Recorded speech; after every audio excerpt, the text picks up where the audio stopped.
pediu providências hoje nessa entrevista coletiva. Quais foram os pontos principais que o senhor abordou nessa coletiva em relação à crise mundial que nós estamos vivendo do coronavírus, presidente Rodrigo Maia? Tatiana, primeiro, boa tarde, obrigado pela oportunidade. O que eu disse primeiro que o parlamento está organizando o seu trabalho para que a gente continue trabalhando, né? Um grupo de parlamentares, principalmente acima de 60 anos, não vão poder se deslocar mais, né? Essa é uma determinação do próprio Ministério da Saúde. A gente precisa proteger todos os funcionários, quanto os deputados, mas toda a sociedade acima de 60 anos. Com a perda de quórum, a gente construiu um sistema que, a partir da próxima semana, a gente consiga votar com uma parte presente, uma parte remota, mas o parlamento continue funcionando e com diálogo com o governo, votando as matérias mais importantes. Essa semana nós conseguimos construir um acordo para votar uma matéria que libera recursos que estão parados, né, sem poder ser utilizados do Fundo Nacional de Saúde dos municípios. Com esse projeto a gente vai liberar para o enfrentamento do coronavírus para os municípios aproximadamente 5, 6 bilhões de reais, e um outro projeto que proíbe a exportação nesse momento de produtos que estejam sendo produzidos para o enfrentamento da crise em outros países, né? Alguns países tomaram essa atitude, acho que é uma atitude correta, uma proposta dos deputados, do deputado Luizinho, que a gente vai votar. E estamos tentando, no limite, tentar votar a medida provisória 899, que trata da questão do parcelamento de dívidas, que também dá uma arrecadação para o governo de 6 bilhões, mas essa a gente ainda não conseguiu terminar o consenso, mas espero que a gente consiga até o final do dia resolver. E disse que, do meu ponto de vista, a gente tem que se preparar em conjunto, essa crise deve impactar a saúde das pessoas, a economia, né, a proteção mínima, social mínima de milhões de brasileiros, que a gente precisa estar preparado para ampliar o gasto público, né, independente de limite no curto prazo do teto de gastos do governo federal. Eu acho que o governo vai precisar garantir os empregos, garantir um projeto para garantir uma renda mínima para os trabalhadores informais, para os trabalhadores mais simples, né, algum programa para isso, garantir para o setor de serviços, os prestadores de serviços, principalmente bares, restaurantes, aqueles que vão ser mais atingidos pela crise, algum programa, como em 2008 foi feito, para garantir o emprego através de alguma proteção, através do seguro-desemprego, algo assim, né? E disse que achava que as restrições de mobilidade tinham dado certo em todos os países que anteciparam essa decisão, que o Brasil já deveria ter fechado suas fronteiras, que o Brasil deveria restringir voos internacionais e que o Brasil deveria pensar rapidamente em como reduzir circulação no estado do Rio, no estado de São Paulo, que são os primeiros estados que terão mais problemas e certamente dali com a circulação vão ampliar, né, a contaminação do vírus para todo o Brasil. Aqui nós podemos já temos um morto, uma pessoa confirmada de morte de coronavírus em São Paulo, e 5 casos no único hospital estão sendo investigados para dar prova de que morreram por coronavírus, no Santa Majore. Daqui para frente, ficou provado pelo histórico dos outros países mais afetados, né?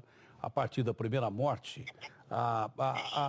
se anuncia muito mais outras mortes, porque, inclusive, muita gente morreu de coronavírus em alguns desses países que nem sabia que era coronavírus. Essa é a grande realidade. O senhor acha que as medidas daqui para frente serão essas mais drásticas mesmo, de se limitar a circulação de pessoas, como fazem Itália, Espanha, França? A França agora determinou, nesse momento, a suspensão de cobrança de gás, de água e de luz elétrica para as pessoas que vão ficar dentro de casa. Então, são medidas realmente que são medidas restritivas mesmo de circulação, transporte público. As pessoas vão ter que ficar durante um período em quarentena. Num país, é claro que lá é diferente, que os países são menores, mas num país do tamanho do nosso, o senhor prevê que essas medidas extremamente restritivas vão ser tomadas pelo governo, o presidente? Eu acho que nos 2 maiores estados que projetam problemas, mais as fronteiras, né? Talvez nesses estados a gente precise avançar rapidamente nessas restrições. Eu acho que isso gera mais tranquilidade para todos os brasileiros. E mais do que isso, hoje o primeiro-ministro da Grã-Bretanha anunciou um aporte de liquidez de 330 bilhões de libras, algo assim, que representa 15% do PIB, exatamente para estimular a economia. Eu acho que o Brasil precisa rapidamente trabalhar nos dois vetores: saúde, recursos ilimitados para o ministro Mandetta e os outros ministros, para que os outros ministros possam avançar, né, o ministro e os secretários estaduais possam avançar, e na área econômica e social, o ministro Paulo Guedes, junto com o ministro Tarcísio e outros ministros, possam construir as soluções dos setores da economia que serão atingidos e que podem gerar muito desemprego, afetando a vida de milhões de brasileiros. Quando a gente fala da Inglaterra, eu disse mais ou menos a cifra que foi colocada pelo governo à disposição para socorrer empresas daí por diante. É uma soma tão astronômica, acho que é a sexta ou quinta economia do mundo, né? Se a gente pensar em reais aqui, dá o quê? 3 trilhões de... 1 milhão e meio de 1 trilhão e 600 bilhões de reais. É mais ou menos isso, que a Libra, se bem que a Libra está mais agora, está quase 7 comparado com o real, dá quase 2 trilhões de reais. Quer dizer, uma soma impressionante. A gente não tem isso. Os recursos que o ministro Paulo Guedes está pretendendo injetar na economia brasileira são os recursos que nós temos disponíveis em relação ao nosso PIB. Seriam recursos necessários para pelo menos ajudar um pouco? Ô, Datena, numa crise como essa, que não estava previsto no orçamento público, nas previsões de ninguém, que pode gerar uma recessão, não tem jeito. Ou o Estado brasileiro, o governo, coloca recursos públicos, né? Ninguém está olhando, nenhum investidor está olhando, nesse curto prazo, com a preocupação da colocação de recursos públicos, do aumento do endividamento. Todo mundo quer saber o seguinte: passada a crise, né, nós teremos a volta da normalidade, do equilíbrio fiscal? Nós estamos dizendo, claro que sim. Agora, no curto prazo, a gente vai precisar fazer como os outros países fizeram, para que a economia não entre num profundo processo de recessão. É minha opinião, é o que eu estou ouvindo de muitos economistas que consulto durante o dia. Tem previsão de quanto tempo dura essa crise ou não? Acho que o que o ministro Mandetta está dizendo é o mês de abril, mês de maio, e estabiliza em junho, pela projeção dele, pelo que ocorreu em outros países que têm situação parecida com a nossa.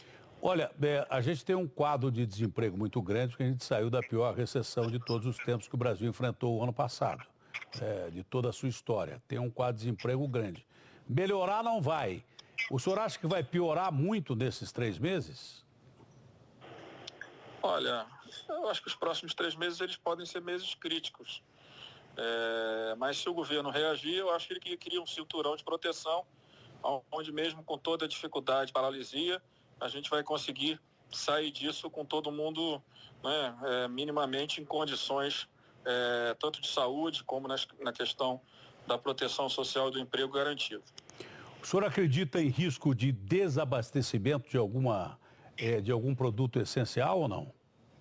Olha, espero que o governo, tenho certeza que o governo está organizando isso com os estados, com os produtores, para que a gente não tenha problema. Agora mesmo, ontem, o setor de álcool nos procurou preocupados com o desabastecimento do álcool com mais de 70 graus, o álcool gel, e tem uma portaria da Anvisa, que a gente vai tentar também votar um projeto suspendendo essa portaria, que inviabiliza, né, a produção, né, a colocação do álcool em certos tipos de embalagem. Então a gente vai suprimir para que a gente tenha condições do setor do Brasil, que é um grande produtor de álcool, a gente não tem esse desabastecimento. Então tem que começar a olhar os setores que podem ter desabastecimento e o governo organizar com o setor produtivo para que a proteção mínima do abastecimento desses principais produtos esteja garantido para a sociedade brasileira.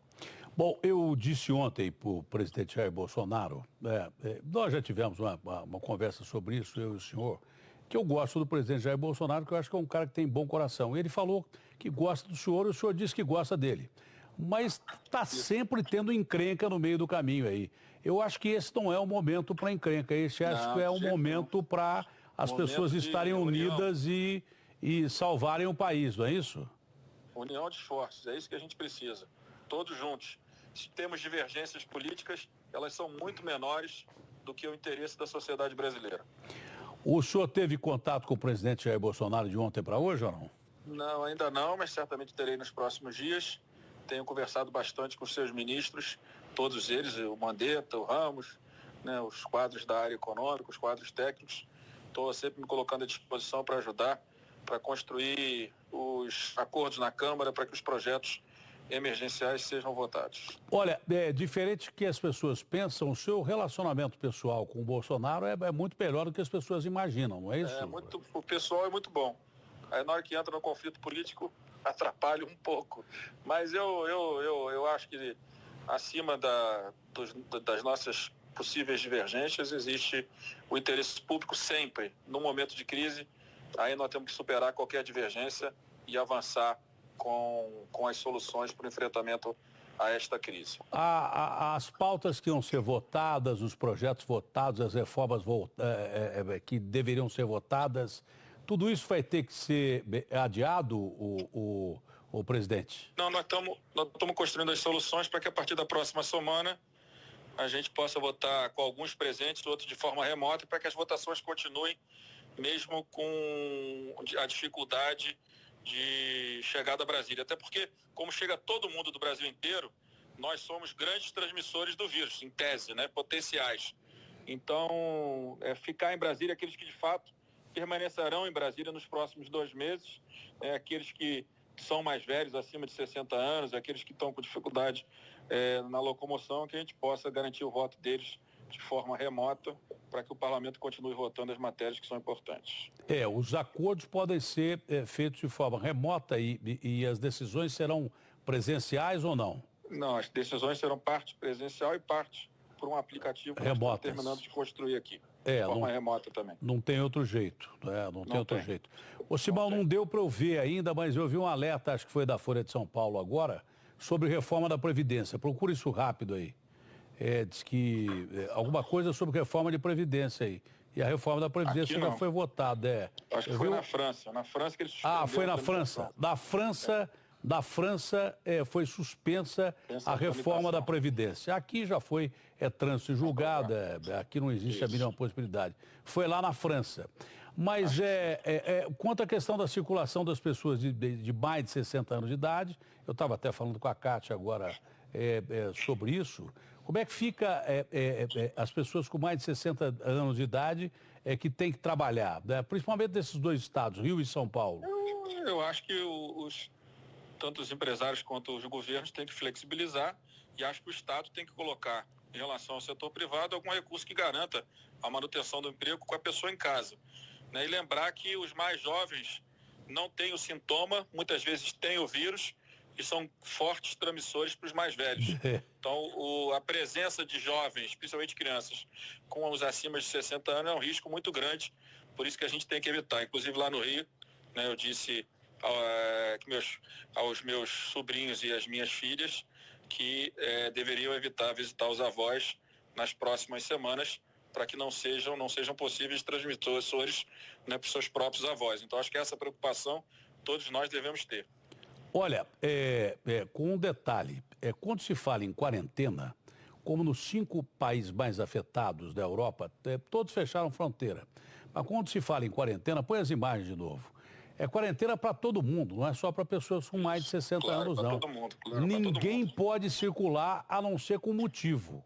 Se não tiver um motivo, não circula ninguém. Fecha bar, fecha... Tem que colocar recurso na economia para que o setor produtivo não vá à falência.